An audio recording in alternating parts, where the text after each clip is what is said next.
राजा हरिश्चंद्र के जीवन की सच्ची कहानी जानने से पहले हमारे चैनल को सब्सक्राइब कर दो ताकि आपको नई नई जानकारी मिलती रहे। धन्यवाद। वीडियो को पूरा जरूर देखें। राजा हरिश्चंद्र का जन्म आज से लगभग 8000 वर्ष पूर्व 6000 BC हिंदू पंचांग के पौष माह के शुक्ल पक्ष की पूर्णिमा के दिन सूर्यवंश में हुआ था। सूर्यवंश को इक्ष्वाकु वंश व रघुवंश के नाम से भी संबोधित किया जाता है। भगवान श्री राम राजा हरिश्चंद्र के ही वंशज थे। राजा हरिश्चंद्र के पिता सूर्यवंशी राजा सत्यव्रत थे। राजा हरिश्चंद्र अयोध्या के राजा थे। उनके कुलगुरु महर्षि वशिष्ठ थे। नेम राजा हरिश्चंद्र। पिता का नाम फादर नेम सत्यव्रत। जन्म तिथि बर्थ डेट पौष माह के शुक्ल पक्ष की पूर्णिमा। जन्म स्थान बर्थ प्लेस अयोध्या। कुल सूर्यवंश। पत्नी का नाम वाइफ नेम तारामती। राजा हरिश्चंद्र ने राजसूय यज्ञ करके चारों दिशाओं के राजाओं को रणभूमि में परास्त कर चक्रवर्ती सम्राट की उपाधि प्राप्त की थी। वे एक सत्यवादी, निष्ठावान एवं शक्तिशाली सम्राट थे। उनकी प्रजा सुख समृद्धि व शांति से जीवन व्यतीत करती थी। राजा हरिश्चंद्र की पत्नी का नाम तारामती था। विवाह के उपरांत बहुत समय तक सम्राट व साम्राज्य को किसी संतान की प्राप्ति नहीं हुई। संतान प्राप्ति हेतु कुलगुरु वशिष्ठ जी ने सम्राट को यज्ञ द्वारा जलदेव वरुण जी को प्रसन्न करने का उपाय बताया। सम्राट हरिश्चंद्र के यज्ञ से प्रसन्न होकर जलदेव वरुण जी ने सम्राट को संतान प्राप्ति का आशीष दिया।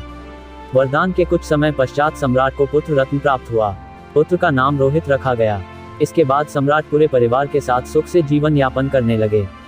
कुछ समय पश्चात देवताओं के राजा इंद्रदेव की एक राजसभा में महर्षि वशिष्ठ व महर्षि विश्वामित्र दोनों के साथ उपस्थित होने का अवसर हुआ।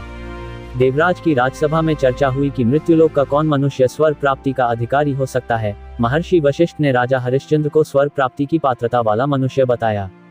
महर्षि विश्वामित्र ने महर्षि वशिष्ठ के इस कथन का विरोध किया। निष्कर्ष यह निकला कि महर्षि विश्वामित्र राजा हरिश्चंद्र की परीक्षा लेंगे। राजा हरिश्चंद्र ने स्वप्न में महर्षि विश्वामित्र के दर्शन किए और स्वप्न में ही उन्हें अपना पूरा राजपाट दान दे दिया। अगले दिन प्रातः राजा हरिश्चंद्र के द्वार पर महर्षि विश्वामित्र उपस्थित थे। महर्षि विश्वामित्र ने राजा को स्वप्न का स्मरण कराया और उनके पूरे राज्य को दान में मांग लिया। राजा हरिश्चंद्र ने एक क्षण विचारे बिना महर्षि विश्वामित्र को अपना संपूर्ण राज्य दान दे दिया। दान के उपरांत महर्षि ने दक्षिणा की मांग हरिश्चंद्र जी के समक्ष रखी। क्योंकि अब देने के लिए कुछ बचा ही नहीं था, इसलिए हरिश्चंद्र जी ने स्वयं को व अपनी पत्नी को नीलाम कर दक्षिणा का धन जुटाया। तारामती जी एक सेठ सेठानी के यहाँ घरेलू सेवक का कार्य करने लगी। बालक रोहित भी अपनी माता के साथ रहा। इधर हरिश्चंद्र एक चांडाल के सेवक का कार्य करने लगे। हरिश्चंद्र का कार्य दाह संस्कार के बदले मूल्य वसूलने का था। कुछ समय ऐसे ही बीता। सेठानी ने बालक रोहित को भगवान की पूजा के लिए पुष्प तोड़कर लाने का कार्य सौंप रखा था। एक दिन बगीचे में फूल तोड़ते समय रोहित को एक सर्प ने डस लिया। रोहित मृत्यु का ग्रास बन गया। दुखी मां तारामती जी जब अपने बेटे की पार्थिव देह लेकर शमशान पहुंची तो वहां उन्हें हरिश्चंद्र मिले। सम्राट का अपना पुत्र मर चुका था और उसका दाह संस्कार करना था। साम्राज्य के पास दाह संस्कार हेतु देने के लिए कुछ भी धन नहीं था। इस सब के बावजूद राजा हरिश्चंद्र अपने धर्म पर अडिग रहे। उन्होंने साम्राज्य को दाह संस्कार की अनुमति देने से मना कर दिया। साम्राज्य ने धर्म के मार्ग में सम्राट का साथ देते हुए अपनी साड़ी का एक भाग फाड़कर उससे दाह संस्कार का मूल्य चुकाने का निर्णय किया। साम्राज्य ने जैसे ही साड़ी फाड़ी, देवताओं ने राजा हरिश्चंद्र की विजय का उद्घोष कर दिया। महर्षि विश्वामित्र की परीक्षा में हरिश्चंद्र सफल हुए। उल्लासित देवताओं ने शमशान पर पुष्पों की वर्षा आरंभ कर दी। प्रसन्न विश्वामित्र जी ने वहां उपस्थित होकर अभिमंत्रित जल छिड़क कर रोहित को पुनर्जीवित कर दिया।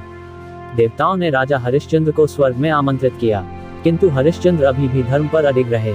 उन्होंने अपनी प्रजा का विचार कर कहा कि वे स्वर्ग में तभी आएंगे जब उनकी प्रजा को भी स्वर्ग में एक दिन व्यतीत करने का अवसर मिले।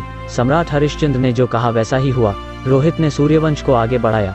आगे उनके वंशज सम्राट रघु एवं भगवान श्री राम जैसे प्रतापी राजा हुए। Thanks for watching. See you soon with new story and support my channel. Keep watching.